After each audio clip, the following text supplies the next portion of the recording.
नमस्कार दोस्तों, मेरा नाम है अभिषेक और स्वागत है आपका ज्ञान विद फैक्ट्स में। दोस्तों, आगे बढ़ने से पहले अगर आपको मेरा कंटेंट पसंद आता है तो प्लीज़ उसे लाइक, शेयर एंड सब्सक्राइब करें। शुरू करते हैं आज का वीडियो। आज का मेरा टॉपिक है, is government of India giving priority to central vista project in comparison to health care. तो दोस्तों, सबसे पहले सेंट्रल विस्टा है क्या? सेंट्रल विस्टा रायसीना हिल्स के 3 किलोमीटर के रेडियस में फैले हुए उस हिस्से को कहते हैं जिसमें Rashtrapati Bhavan, India Gate, Parliament House, North Block, South Block, Presidential Garden, National War Memorial और विज्ञान भवन है। इसे आप भारत का पावर सेंटर भी कह सकते हैं। तो दोस्तों, सेंट्रल विस्टा प्रोजेक्ट क्या है? सेंट्रल विस्टा प्रोजेक्ट एक रीडेवलपमेंट प्रोजेक्ट है जिसमें सेंट्रल विस्टा एरिया में कुछ नए स्ट्रक्चर्स जैसे कि parliament house, common central secretariat building, SPG building, नया पीएम हाउस और PM office, vice president house और vice president office, Indira Gandhi national centre for arts, ऐसे कुछ स्ट्रक्चर्स बनाए जाने हैं। इस प्रोजेक्ट में पुराने पार्लियामेंट हाउस, नॉर्थ ब्लॉक और साउथ ब्लॉक को म्यूज़ियम में कन्वर्ट कर दिया जाएगा और Rashtrapati Bhavan, national War Memorial और इंडिया गेट को अभी की तरह ही छोड़ दिया जाएगा। इस प्रोजेक्ट का काम दिसंबर 2020 में शुरू हो चुका है और 2024 तक फेज्ड मैनर में पूरा कर दिया जाएगा। इस प्रोजेक्ट की कुल लागत 20,000 करोड़ रुपए अनुमानित है जो 4 साल में खर्च किए जाएंगे। इसका फेज़ 1 अभी 1339 करोड़ रुपए के खर्च से 2 प्रोजेक्ट अभी शुरू कर दिया गया है, जिसमें एक नया पार्लियामेंट हाउस और एक सेंट्रल विस्टा एवेन्यू बनाया जा रहा है। फिर एक सवाल उठता है कि सेंट्रल विस्टा रीडेवलपमेंट प्रोजेक्ट की ज़रूरत क्या है? दोस्तों, सेंट्रल विस्टा रीडेवलपमेंट प्रोजेक्ट के पक्ष में कई सारे पॉइंट्स हैं। जैसे अभी जो सेंट्रल विस्टा एरिया है वहाँ सर एडवर्ड ल्यूटियंस और सर हर्बर्ट बेकर द्वारा अंग्रेज़ों के ज़माने में बनाया गया था और वो अपनी स्ट्रक्चरल लाइफ पूरी कर चुका है। इतना ही नहीं, वहाँ के जो इंफ्रास्ट्रक्चर हैं वो किसी भी तरह से आज के भारत के पावर सेंटर होने के लायक नहीं। आज के डिजिटल युग में ये बिल्डिंग्स आज की डिजिटल इंफ्रास्ट्रक्चर को सपोर्ट नहीं करती। हर साल आप न्यूज़ में किसी न किसी बिल्डिंग में आग लग जाने और आग में इम्पॉर्टेंट डॉक्यूमेंट्स के जल जाने की खबर सुनते होंगे। इसके अलावा ये जगह सेंट्रल गवर्नमेंट की जितनी मिनिस्ट्रीज़ हैं उसे भी अकोमोडेट नहीं कर पाती। क्या आप जानते हैं, साल 1980 में सेंट्रल गवर्नमेंट को अपने जगह की ज़रूरत को पूरा करने के लिए बिल्डिंग्स किराए पे लेनी पड़ी थी और इन बिल्डिंग्स का किराया आज के रेट पे अगर देखें तो तकरीबन 1000 करोड़ रुपए एक साल का किराया सेंट्रल गवर्नमेंट भरती है। सो क्या आपको लगता है कि ये जायज़ खर्च है? इसके अलावा जो प्रॉपर्टी ओनर्स हैं उन बिल्डिंग्स के, उनकी ब्यूरोक्रेसी में और नेताओं से, टॉप के नेताओं से काफ़ी अच्छे दूसरे तरह के संबंध बन जाते हैं, जिसकी वजह से भ्रष्टाचार बढ़ता है। टैक्स पेयर का इतना पैसा रेंट में जाता है और आपको नहीं लगता कि साल 1980 से जो प्रक्रिया शुरू हुई थी उसे कहीं अंत करने की ज़रूरत है? इमरजेंसी में रेंट पे लेना कोई गलत बात नहीं, मगर 1980 से आज 2021 तक कोई इंफ्रास्ट्रक्चर डेवलप क्यों नहीं किया गया?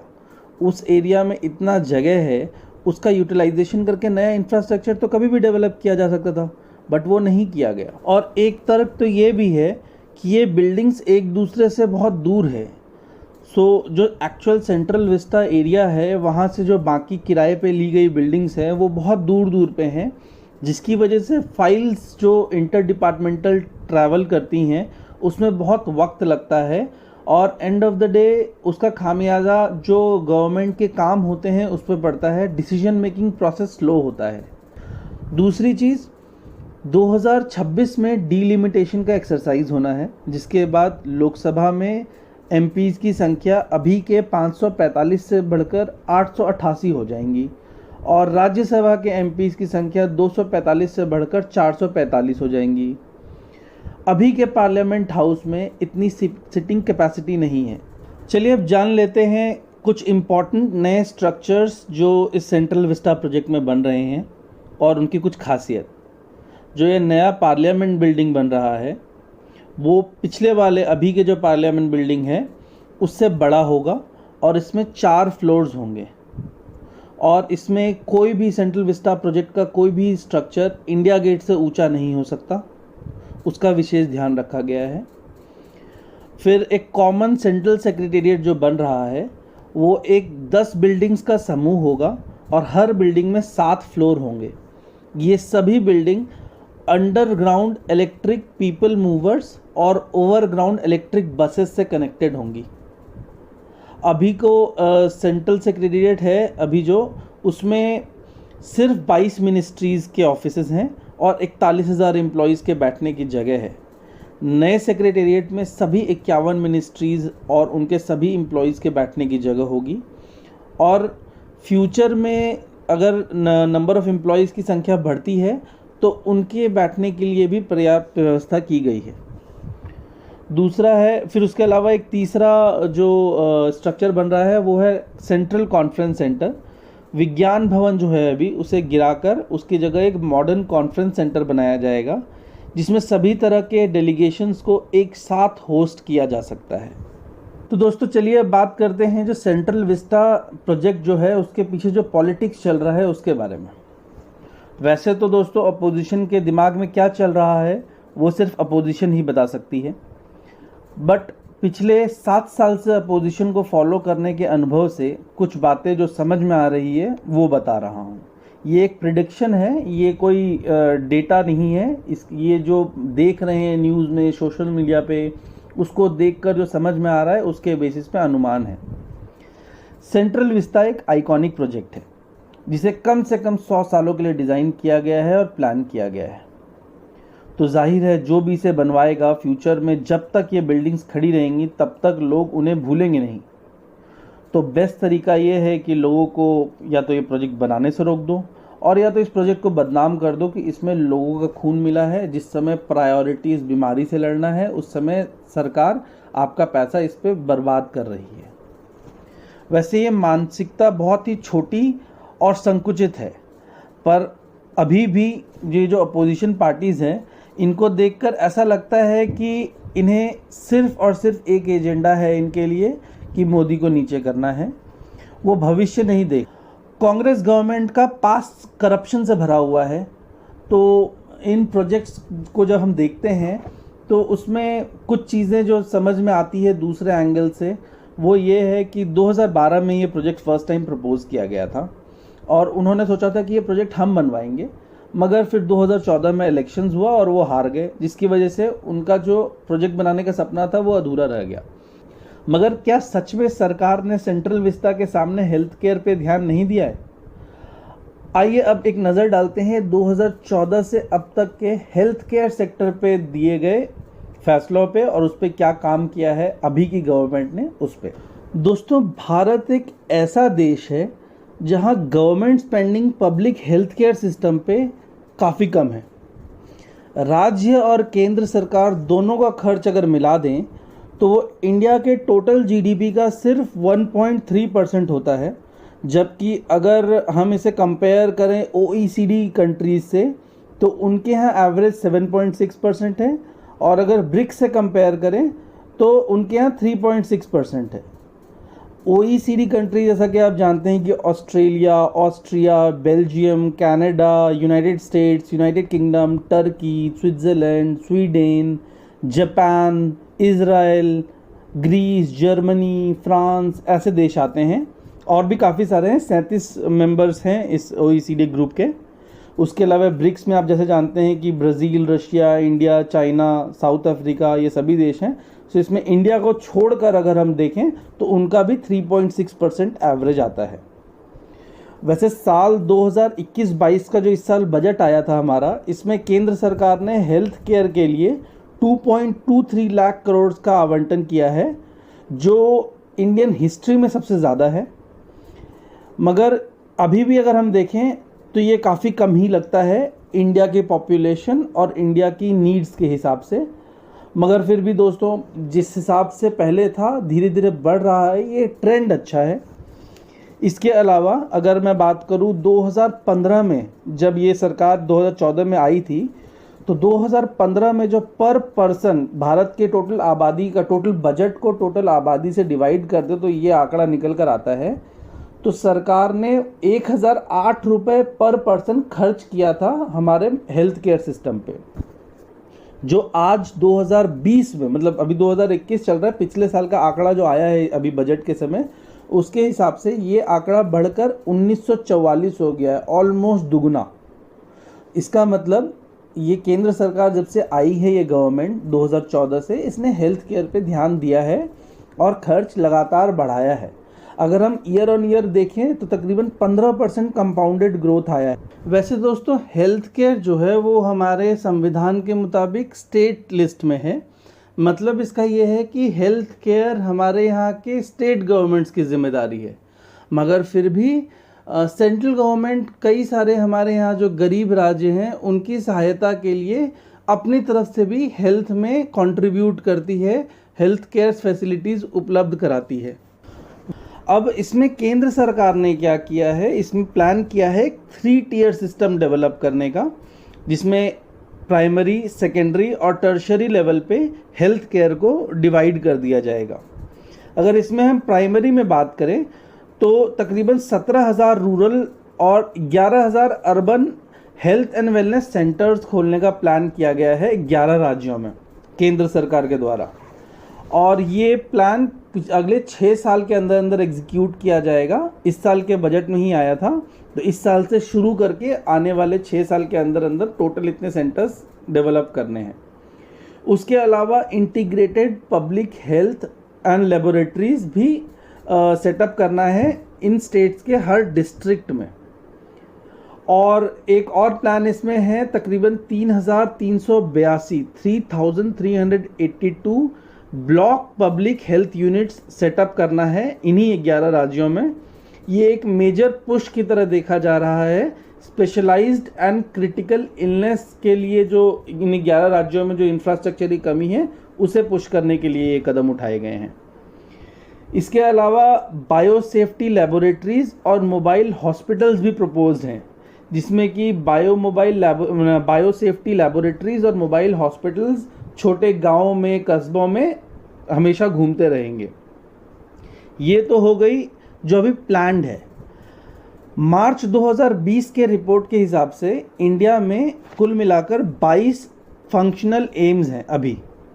इसमें से एक कांग्रेस ने बनाया है शुरुआत में जब एम्स की स्थापना की गई थी, 6 अटल बिहारी वाजपेयी गवर्नमेंट के समय प्रपोज किया गया था, और 15 पिछले 7 सालों में मोदी गवर्नमेंट ने बनाया है।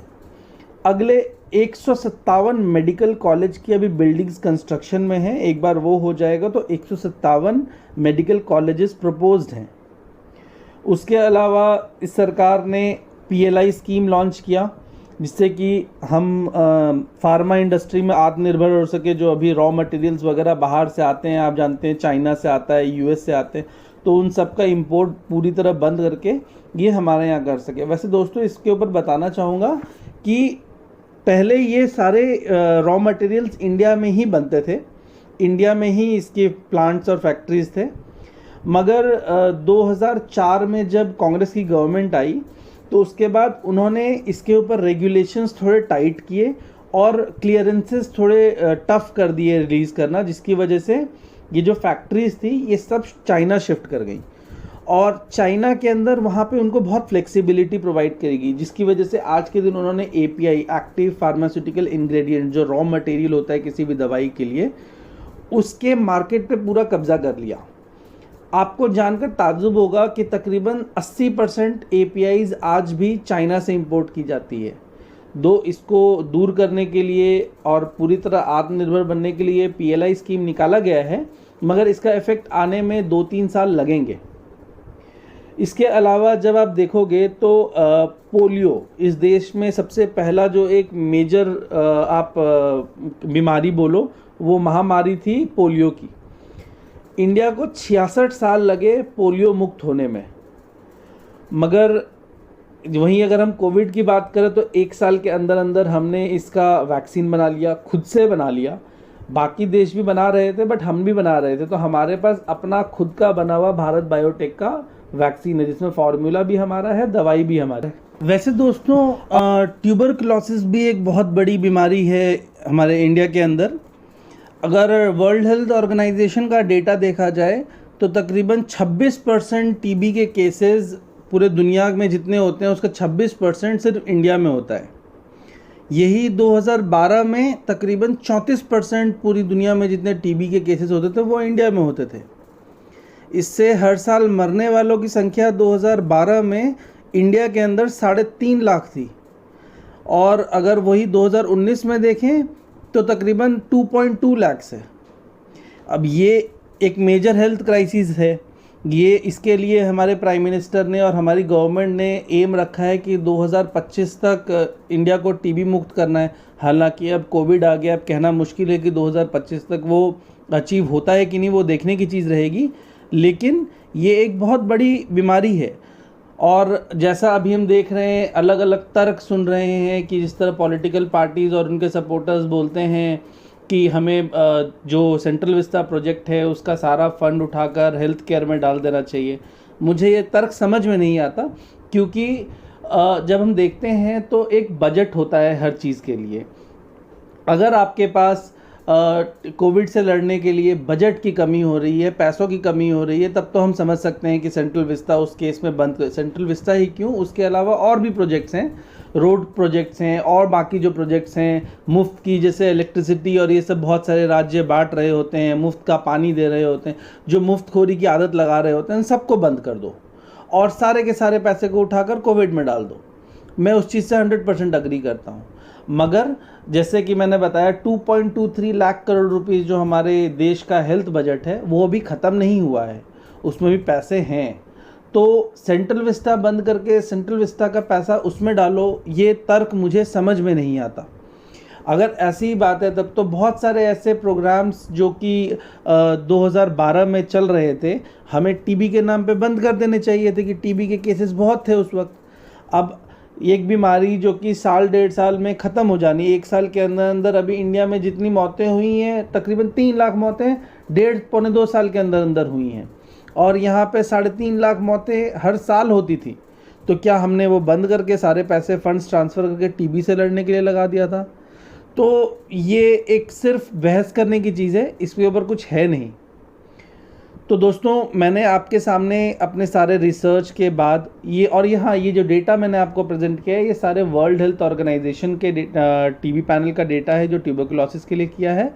उसके अलावा जो बजट हमारे आए थे, बजट से डेटा उठाया है और न्यूज़ आर्टिकल से लिया हुआ डेटा है, जिसको मैं लिंक डिस्क्रिप्शन में दे दूंगा, आप चेक कर सकते हैं।